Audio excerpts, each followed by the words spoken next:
Dans le quartier poussiéreux de Mbayo, où les routes n'avaient que des souvenirs de goudron et où les murs écoutaient plus qu'ils ne parlaient, vivait un homme dont le nom résonnait comme une promesse non tenue. Elikem Dossou, surnommé par tous « père des fils à venir ». Ce surnom, à l'origine affectueux, avait lentement pris une teinte d'ironie amère. Elikem n'avait pas de fils. Il avait 4 filles, magnifiques, vives, brillantes et surtout aimantes. Mais cela n'avait jamais suffi à son ego patriarcal. Il répétait à qui voulait l'entendre, « Un homme sans fils, c'est comme une rivière sans source, inutile, décorative au mieux. » Sa femme, Ayaba, portait la patience des femmes saintes et la douleur des mères silencieuses. Belle sans ostentation, elle était l'âme discrète de leur foyer. Chaque grossesse qu'elle avait portée avait été accueillie par Elikem avec une attente fébrile et une déception glaciale. Ayaba en était à son 5e mois de grossesse. Son ventre s'arrondissait lentement comme une lune timide, mais le regard de son mari se durcissait de jour en jour. Il l'appelait à peine par son nom. Pour lui, elle n'était qu'un passage vers son héritier rêvé. Cette fois, si ce n'est pas un garçon, murmurait-il souvent à voix haute, dans le vide de leur maison, comme une menace suspendue au plafond. Ayaba ne se plaignait jamais. Pas même lorsque son mari refusait de l'aider à porter les bassines d'eau qu'elle ramenait du puits, ou quand elle se réveillait la nuit trempée de sueur et qu'il tournait le dos, feignant le sommeil.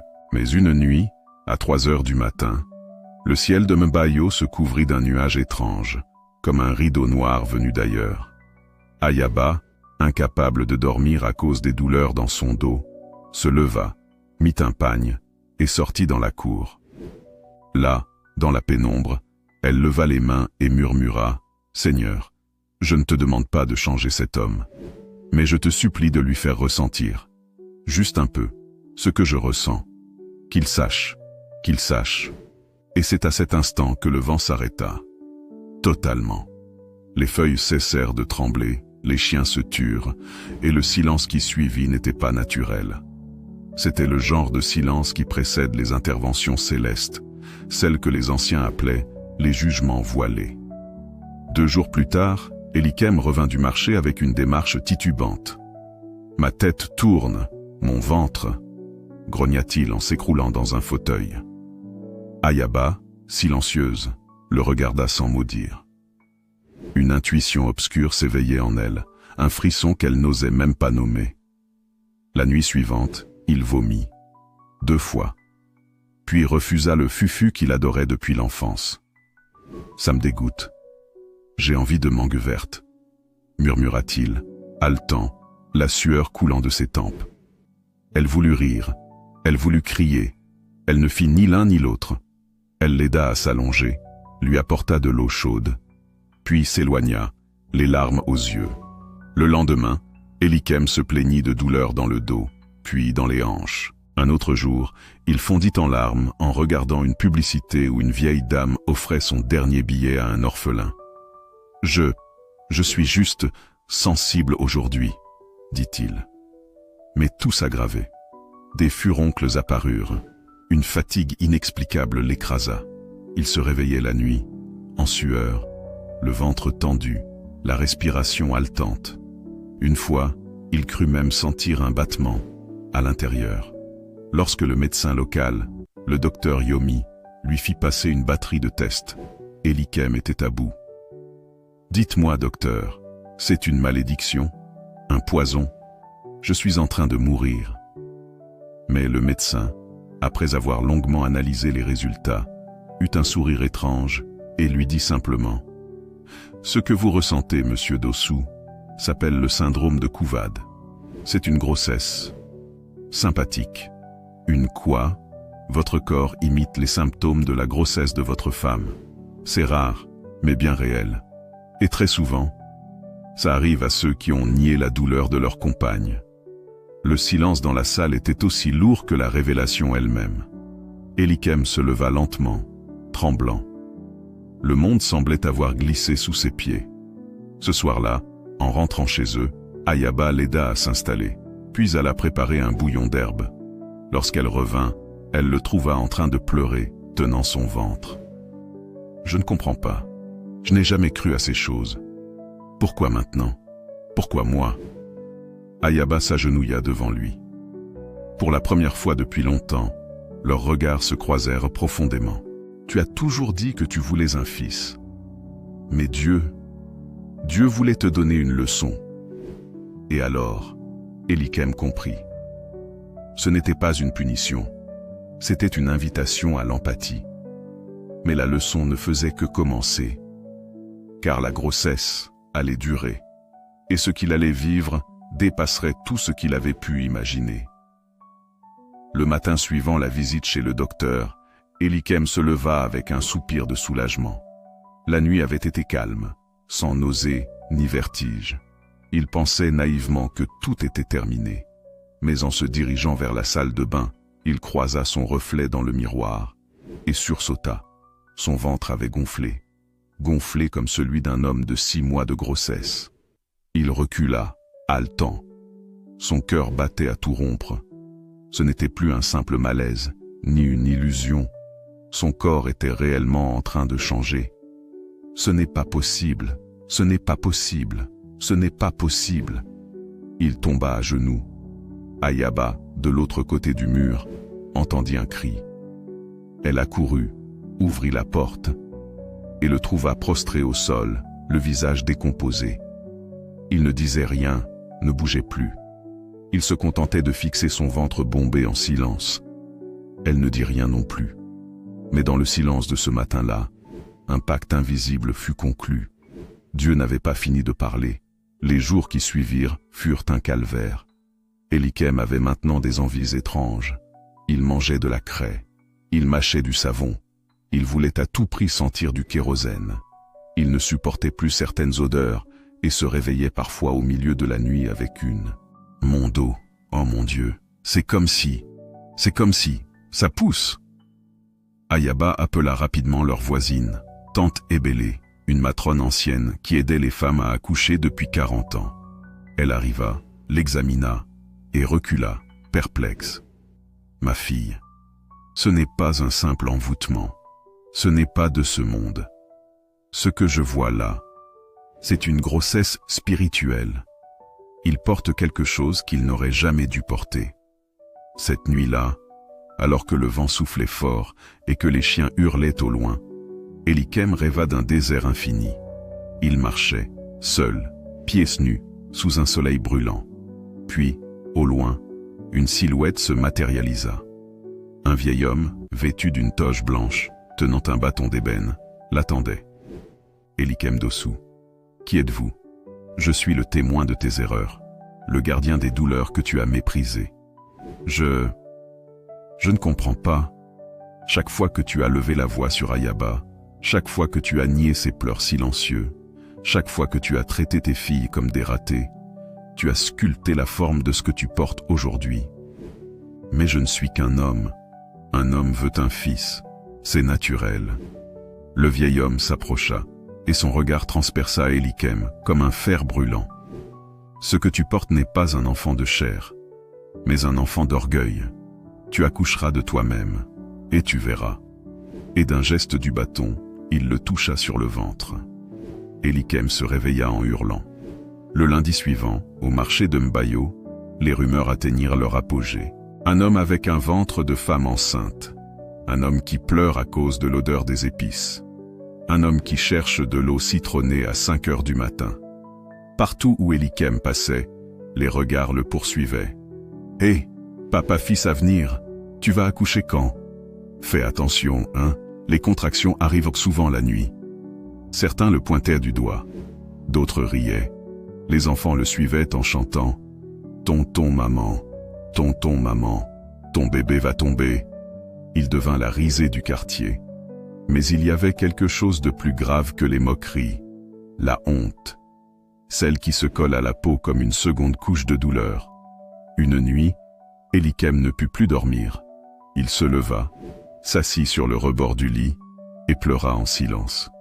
Ayaba se réveilla, posa une main sur son épaule. Il se retourna et l'enlaça, pour la première fois depuis des années. « Je suis désolé.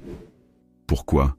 Pour avoir été aveugle, pour t'avoir brisé, pour ne pas avoir vu la lumière dans nos filles. Elle resta silencieuse, puis murmura simplement « Il n'est jamais trop tard pour voir ». Et dans ce moment suspendu, quelque chose changea en Élikem. Ce n'était plus la douleur qui le gouvernait, c'était le remords. Malgré ces changements intérieurs, son ventre continuait à grossir. Le médecin fit de nouveaux examens. « C'est impossible. Vos organes sont normaux. Mais il y a quelque chose. Une énergie. Une masse qui n'est pas identifiable. »« Que voulez-vous dire ?» demanda Élikem, terrifié. « Je veux dire que peut-être que ce que vous portez n'est pas fait pour être vu par des instruments médicaux. Peut-être que c'est spirituel. » Élikem sortit de l'hôpital et, en marchant seul sous la pluie, il leva les yeux vers le ciel. « Seigneur, je suis prêt. Peu importe ce que je dois encore vivre, mais fais que je comprenne. » Et dans un éclair silencieux, le ciel sembla lui répondre. Une brise chaude souffla, douce et étrange, car la fin de cette grossesse approchait. Et ce qu'il allait accoucher n'était pas un enfant. C'était un jugement incarné. Le temps n'avait plus de logique dans la maison des Dossou. Les jours semblèrent durer une éternité. Les nuits étaient peuplées de soupirs, de larmes étouffées et de prières murmurées entre les murs. Le ventre d'Élikem n'était plus seulement proéminent. Il était vivant.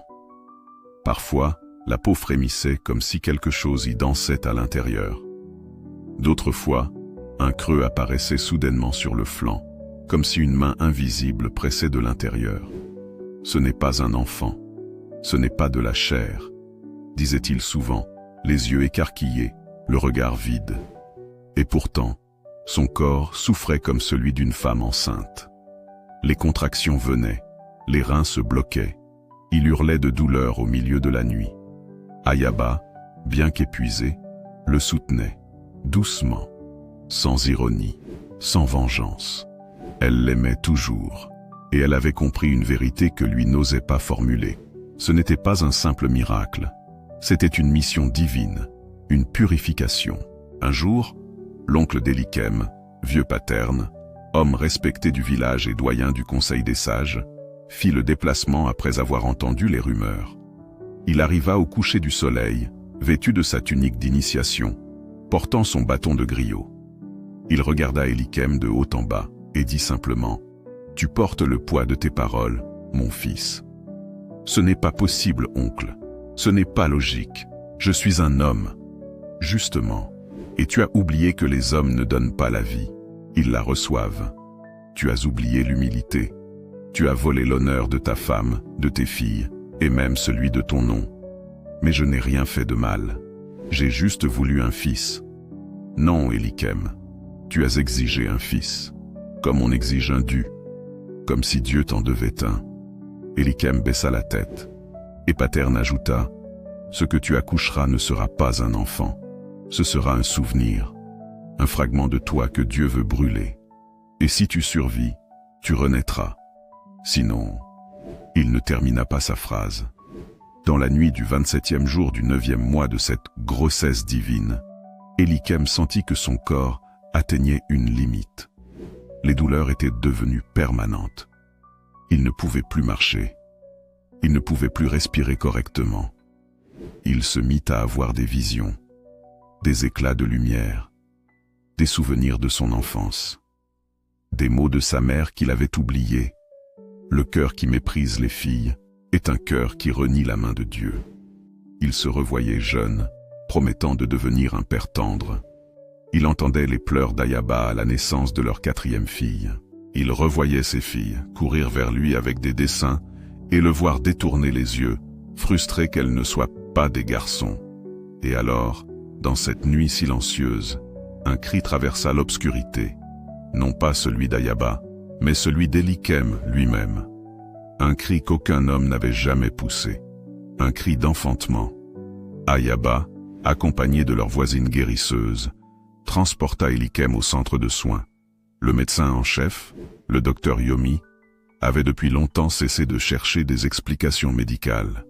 Ils installèrent Élichem dans une pièce isolée, blanche, immobile, comme suspendue hors du temps. Le silence y était surnaturel. Puis, une à une, les lumières se mirent à clignoter. Une brise glaciale s'infiltra par une fenêtre pourtant close. Et dans l'air, une odeur d'encens brûlé, mélangée à celle de sang. Mais pas de sang humain. Élichem hurlait. Il tenait son ventre, son corps tout entier semblait se déchirer. Et soudain, une lumière éblouissante emplit la pièce. Ayaba s'effondra à genoux. Le médecin hurla. Même les murs semblèrent en frissonner. Et au centre de la pièce, une forme translucide, flottante, lumineuse, s'échappa du ventre d'Élichem. Sans incision, sans contact. C'était comme une ombre faite de lumière. Une entité sans nom. Un fragment d'orgueil matérialisé. Une souffrance devenue chair. Un miroir vivant de tout ce qu'il avait été. La chose flotta quelques instants, puis disparut dans un souffle. Quand la lumière s'éteignit, Élichem gisait sur le lit. Le ventre avait retrouvé sa forme normale. Plus de douleur, plus de contraction. Il haletait, tremblant. Ayaba tenait sa main. Il ne pleurait pas. Il sanglotait comme un enfant. « C'est fini », murmura-t-il. « Non », répondit doucement Ayaba. « C'est toi qui recommences. » Et ils restèrent là, main dans la main, pendant que le médecin, le personnel et les curieux qui avaient assisté à ce miracle reculaient lentement, l'âme bouleversée. Personne ne savait ce qu'ils venaient de voir, mais tous savaient qu'ils avaient vu Dieu agir. Le lendemain, Élichem se leva. Il se leva sans douleur. Il se leva sans colère. Il se leva libéré. Il alla à la maison, embrassa ses 4 filles une à une, les regarda dans les yeux et leur dit à chacune: « Tu es la lumière de mon monde. Tu es mon héritière. Tu es mon fils, ma fille, mon univers. » Elle ne comprenait pas tout, mais elle savait que quelque chose avait changé. Puis il se tourna vers Ayaba. Il s'agenouilla devant elle. « Pardonne-moi. Je t'ai volé des années de bonheur. Je ne pourrai jamais les racheter. Mais je te jure que je passerai le reste de ma vie à te servir. » Elle posa sa main sur sa tête. Et dans ce geste, il naquit à nouveau. Après cette étrange nuit d'accouchement mystique, la vie sembla reprendre un cours normal dans la maison des Dossou. Le ventre d'Élichem avait disparu. Les douleurs aussi. Son visage avait repris une forme humaine. Il avait maigri, certes, mais un calme lumineux l'habitait. Ses filles riaient de nouveau librement, sans craindre ses colères. Ayaba respirait plus profondément. Le quartier, lui, ne savait pas s'il devait en rire ou en pleurer. On murmurait des histoires à la frontière du mythe. Il a enfanté de la lumière. Non, c'était un djinn qui s'était infiltré en lui. On dit qu'il a pleuré pendant 4 jours, mais tout le monde s'accordait sur un point. Élichem n'était plus le même homme. Un matin, alors qu'Élichem arrosait les plants de gombo dans la cour, un messager arriva à cheval, chose rare dans le quartier de Membayo. Il portait une tunique bleue brodée d'or et une médaille symbolique autour du cou, l'insigne des gardiens du sceau d'Awen. Il remit une lettre cachetée à Élichem sans un mot. L'homme s'éclipsa aussitôt. Élichem déchira l'enveloppe, perplexe. Il lut silencieusement, puis sentit ses jambes trembler. Il s'effondra sur le banc, le souffle coupé. Ayaba accourut, inquiète. Il lui tendit la lettre. À Élichem Dossou, fils de Kodjo Dossou et petit-fils de Maou Kossi. Tu es convoqué au temple du premier souffle. Tu es l'un des 12 désignés par le tribunal invisible pour l'épreuve de l'héritage. Le sceau en bas de la lettre brillait faiblement comme une braise sous la cendre. Ayaba blêmit. Le temple du premier souffle. C'est là où les anciens reçoivent les révélations sur leur lignée. Mais seul un homme purifié peut y entrer. Élichem leva les yeux vers le ciel. Alors, c'est pour ça. Ce n'était qu'un début. Le temple était situé à l'écart de la ville, entre 3 collines qu'on disait posées là par des dieux paresseux. Une fois l'an, seuls quelques élus y étaient conviés, des femmes de stériles bénies par des visions, des enfants muets soudain devenus prophètes, ou des hommes ayant subi une épreuve divine. Élichem, vêtu de blanc, monta les 99 marches du temple, pieds nus. Chaque marche faisait remonter un souvenir, une douleur, une parole cruelle prononcée, une main levée contre Ayaba, une larme de ses filles qu'il n'avait jamais voulu voir. Arrivé au sommet, il entra dans une salle circulaire où brûlait un feu bleu, éternel. Une voix invisible s'éleva. Élichem d'Ossou, tu as porté ton propre fardeau. Tu as connu les douleurs de celles que tu méprisais. Maintenant, entends la vérité sur ton nom. Le feu s'intensifia. Puis, une image apparut. Son grand-père, Maou Kossi. Un homme qu'Élichem n'avait vu qu'en photo ancienne. Il parlait. Élichem, nous avons tous porté la malédiction du sang. Depuis 4 générations, les hommes de notre lignée ont refusé les filles. Chacun d'eux a payé un prix. Moi, j'ai perdu la vue. Ton père, sa voix. Et toi, tu as porté une grossesse d'orgueil. Mais si tu acceptes les filles comme tes piliers, alors le cycle s'arrêtera. Et ta maison deviendra une forteresse de sagesse. La voix s'éteignit, le feu aussi, et le silence revint. À son retour, Élichem convoqua une grande réunion dans la cour de sa maison. Les voisins, les anciens, les femmes du quartier, les enfants, tous étaient là. Il se leva, la voix posée, et déclara « J'ai péché. J'ai rejeté ce que Dieu m'a donné. J'ai couru après l'ombre d'un fils, oubliant que mes filles sont des flammes vivantes. J'ai haï, méprisé et douté. Mais aujourd'hui, je choisis d'aimer. » Puis il appela chacune de ses filles, par leur prénom complet, leur remit une chaîne d'or symbolique, et dit « Vous êtes mes héritières. Ce nom, d'Ossou, sera transmis par vous. Et je jure devant ce quartier et devant le ciel, que jamais je ne demanderai un fils de plus. » Un murmure d'émotion parcourut l'assemblée. Certains pleuraient, d'autres hochèrent la tête. Ayaba, elle, restait debout, les mains jointes, droite comme un baobab. Quelques semaines plus tard, un miracle discret eut lieu. La dernière fille d'Élichem, âgée de 7 ans et jusque-là très maladive, commença à s'épanouir. Elle, qui avait toujours été frêle, développa une mémoire exceptionnelle. On la surnomma bientôt la petite savante de Mbayo.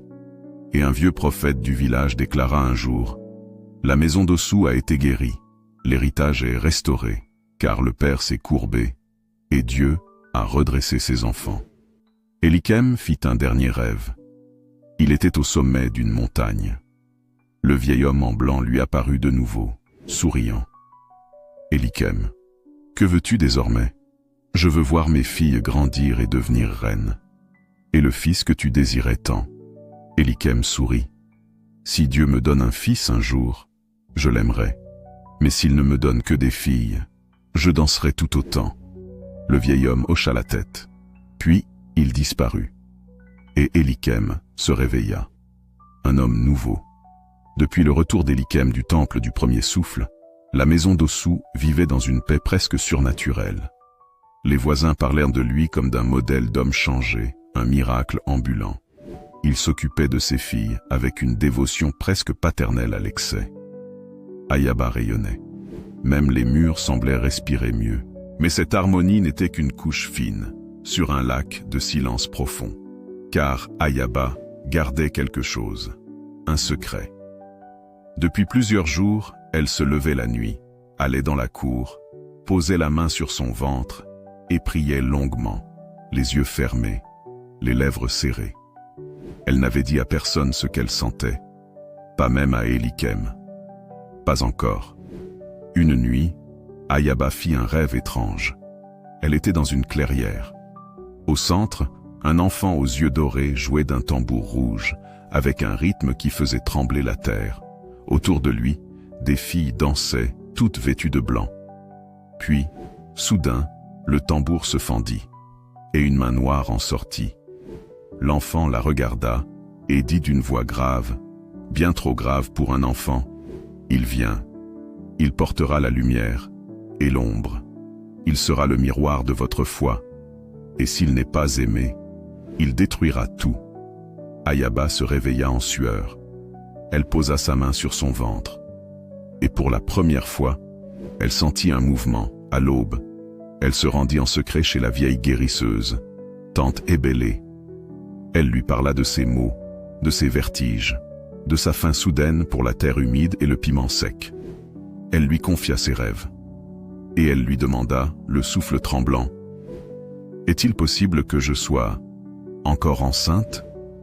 Ébélé, après une série de rituels et une lecture des signes sur une calebasse d'eau, pâlit. « Ce n'est pas une grossesse ordinaire, c'est une réponse, un test ou une prophétie. » Ayaba pleura. Elle avait 42 ans. Elle pensait que son corps avait tourné la page. Mais visiblement, Dieu n'en avait pas fini avec elle. Et ce bébé, il est différent. Et il est garçon. Mais quoi? S'il ne reçoit pas un amour pur, il deviendra un enfant de feu. Ce soir-là, Ayaba décida de tout dire à Elikem. Ils étaient dans la cour. Le ciel était parsemé d'étoiles tranquilles. Les filles dormaient. Elle s'assit près de lui et lui prit la main. « Je suis enceinte. » Il se figea. Le silence fut long, très long. Puis il sourit doucement, presque timidement. « Je ne sais pas si je dois rire ou pleurer. C'est un garçon. » Là, Elikem se leva brusquement, fit quelques pas, puis s'arrêta. Ayaba, le cœur battant, le regardait. Avait-il rechuté? L'homme d'avant était-il encore là, tapi quelque part dans l'ombre? Mais lorsqu'il se retourna, elle vit des larmes couler. « Je ne mérite pas ça. Je ne mérite pas une autre chance. Mais si Dieu me confie un fils maintenant, alors je saurai quoi en faire. » Il s'agenouilla et posa sa tête sur le ventre d'Ayaba, et dit simplement, « Que tu sois garçon ou fille, tu es attendu, tu es aimé, tu es souhaité. » 3 jours plus tard, un homme inconnu frappa à leur porte. Il portait un long manteau noir, usé, et ses yeux brillaient d'une étrange lumière. C'était le même vieillard qu'Elikem avait vu dans ses rêves. Mais cette fois, il était réel. « Tu as accepté ton destin, c'est bien, mais ce garçon ne sera pas comme les autres. Il sera une passerelle entre l'ancien monde et le nouveau. »« Que dois-je faire ?» demanda Elikem. « L'aimer, lui parler, le bénir, car tout ce que tu n'as pas donné à tes filles dans le passé, tu dois le semer en lui avant qu'il ne parle. S'il ressent le rejet, il portera la colère de toutes les filles oubliées. » Puis l'homme disparut, littéralement, dans l'ombre du portail. Ayaba s'effondra dans les bras de son mari. « Ce n'est pas un simple enfant, » murmura-t-elle. « C'est un enfant prophétie. » Durant les mois qui suivirent, Ayaba vécut une grossesse étrange. Le bébé bougeait constamment. Il semblait écouter lorsqu'on parlait. Parfois même, sa présence calmait les disputes, comme s'il imposait une paix silencieuse. Et une nuit, lors d'un orage terrible, Elikem rêva que le ciel s'ouvrait et une voix tonna. « Elikem, ton nom sera sur ses épaules, mais il ne t'appartiendra pas. Il est à moi. Ne cherche pas à faire de lui ton reflet, car je l'ai fait à mon image. » Il se réveilla en larmes, mais il ignorait encore ce qui allait se passer le jour de la naissance. Car ce jour-là, le monde allait s'arrêter. Et ce n'est pas un bébé qu'ils allaient voir, c'était une révélation. Le matin du 11 septembre, Ayaba sentit que son heure était arrivée. Le ciel, curieusement, était immobile. Pas une feuille ne bougeait, pas un oiseau dans les airs. Le vent lui-même semblait avoir retenu son souffle. Elikem avait tout préparé, sac d'hôpital, taxi prêt, calebasse d'eau bénite. Mais lorsqu'Ayaba se leva pour quitter la maison, elle s'écroula. Pas d'évanouissement, pas de douleur typique, juste un blocage, comme si le sol lui interdisait de partir. Et alors, une voix s'éleva dans leur maison. Une voix invisible, mais perçue par tous. « Vous ne pouvez pas accoucher à l'hôpital. L'enfant doit naître là où l'orgueil est mort. » Elikem comprit. Il installa des nattes dans la cour, alluma 3 bougies blanches, rassembla ses filles, ferma la porte au monde extérieur, et s'agenouilla auprès de sa femme. Les contractions furent silencieuses, pas de hurlements, pas de cris, seulement un souffle profond, un rythme ancien, comme si le ventre d'Ayaba dansait au rythme d'un tambour invisible. Et soudain, il naquit, mais pas comme les autres. L'enfant ouvrit les yeux avant de pleurer, et dans ses yeux, il y avait quelque chose d'infini, une lueur ancienne, un regard d'outre-temps. Il ne cria pas, il soupira, et ce soupir fit frissonner toutes les âmes présentes. Ayaba, tremblante, le prit dans ses bras. Élikem, à genoux, sentit une peur ancienne remonter en lui. Pas une peur de l'enfant, mais une peur de ce que cet enfant symbolisait. Il demanda doucement, « Comment devons-nous l'appeler » Et l'enfant leva le doigt. Il pointa le ciel. Puis la voix entendue dans les rêves d'Élikem revint, claire comme l'eau. Son nom est Néounia, ce qui veut dire « celui par qui on se souvient ». À l'instant même où Néounia fut nommé, un éclair silencieux traversa le ciel.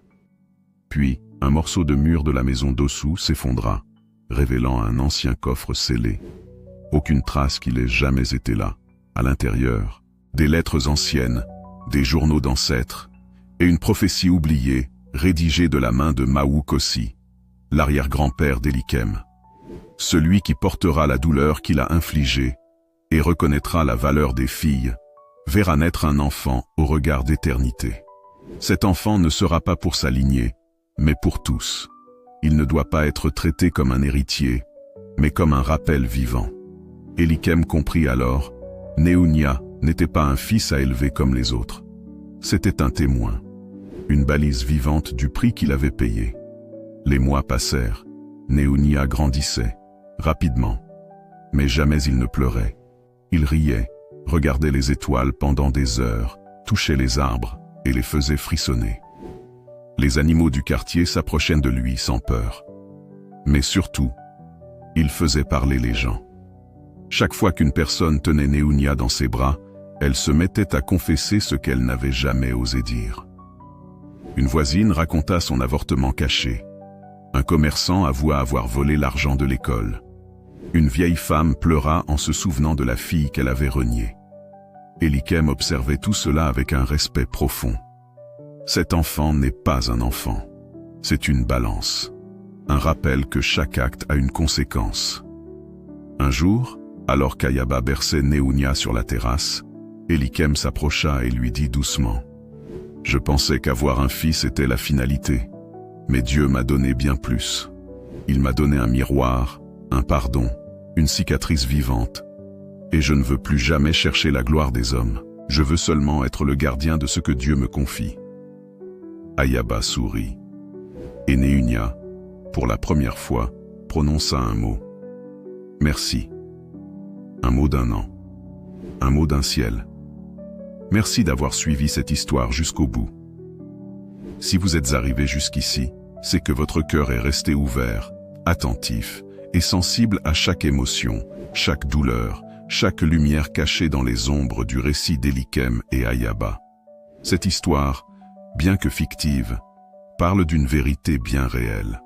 Trop souvent, les femmes portent en silence des fardeaux que personne ne voit. Trop souvent, la valeur d'un enfant est mesurée à son sexe et non à sa lumière.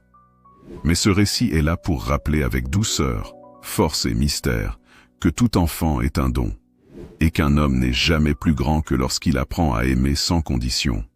Nous espérons que cette histoire vous a touché, questionné, inspiré, ou peut-être même transformé, un peu. Merci d'avoir écouté, ressenti et partagé ce voyage avec nous. Continuez à croire aux récits qui élèvent les cœurs et rappellent que l'amour, l'humilité et le respect restent les piliers de toute humanité. Si vous avez apprécié, laissez un petit mot, un like ou partagez l'histoire à quelqu'un qui en a besoin. Et surtout, n'oubliez jamais, la vraie grandeur d'un homme se voit dans la manière dont il traite ceux qui n'ont rien à lui offrir, sauf leur amour. À bientôt pour une autre histoire. Avec tout notre cœur. Merci.